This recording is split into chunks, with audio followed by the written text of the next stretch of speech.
कहीं जाने की जरूरत है। केवल ध्यान सीखिए।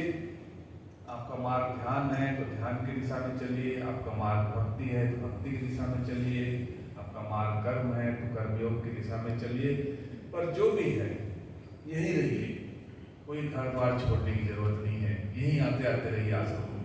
बस जब भी आपको लगे कि एनर्जी की जरूरत है तो ये संसार एनर्जी खींच लेता है। जो संसार के लोग हैं ना, जो उनका संसार मत करिए। जो सो के ये किसी भी गुरु के सन्यासी नहीं है, जो गुरु को नहीं मानते हैं, जो गुरु के संसार नहीं है। क्योंकि हम लोग को बहुत मुश्किल होती है। अब हम लोग यहाँ 26 साल से रह रहे हैं, तो कोई ऐसा आदमी आ जाता है, चाहे वो हमारे रिश्तेदार ही क्यों ना हो, जो गुरु के साथ नहीं जुड़ा है, तो हम उसके साथ बैठते नहीं है।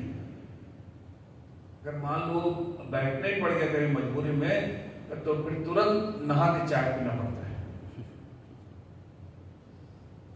तुरंत लगता है कि नहा वो कहाँ फंस गए। तो थोड़ा संभालिएगा अपने। वो संसार वैसे ही खींच लेता है। कामना है वहां पे, बहुत लालसा है, बहुत वासना है जो आपको खींच लेगी। तो थोड़ा संभल के कदम रखिएगा, संभले रखिएगा। जब भी लगे कि मेरे को संसार खींच रहा है और मैं अब होश में नहीं हूँ, तब इधर चले आइएगा। मतलब 365 दिन ऐसे रहता है। बस इस समय मित्रों की संख्या बहुत हो जाती है, और बाकी समय भी ऐसे मित्र बने रहते हैं, और ऐसे ध्यान के सेशन पूरे ऐसे चलते हैं। नियमित समय पर भोजन, नियमित समय पर ध्यान, नियमित समय पर सोना, नियमित समय पर उठना, सब कुछ ऐसे चलता रहता है। तो मधुबन हमेशा ही आपका स्वागत करता है।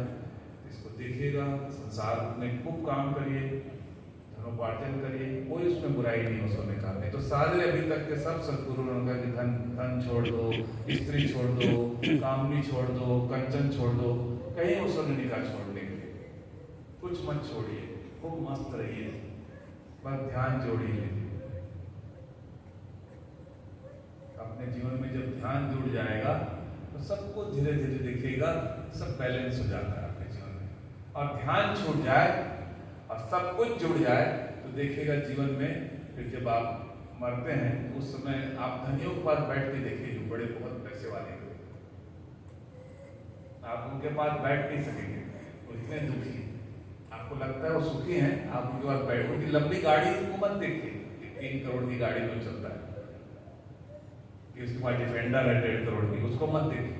उसके पास बैठिए, तब पता चलेगा उसके पास कितने सारे कोर्ट में केस चल रहे हैं, कितने सारे मुकदमे चल रहे हैं, कितनी जमीन में उसका पैसा डूबा हुआ है, कितनी जमीन उसका। वो जानता नहीं कि विचार होता क्या है, क्योंकि विचार को जानने के लिए शांत बैठना होता है, तब आपको पता चलता है हाँ विचार आते हैं।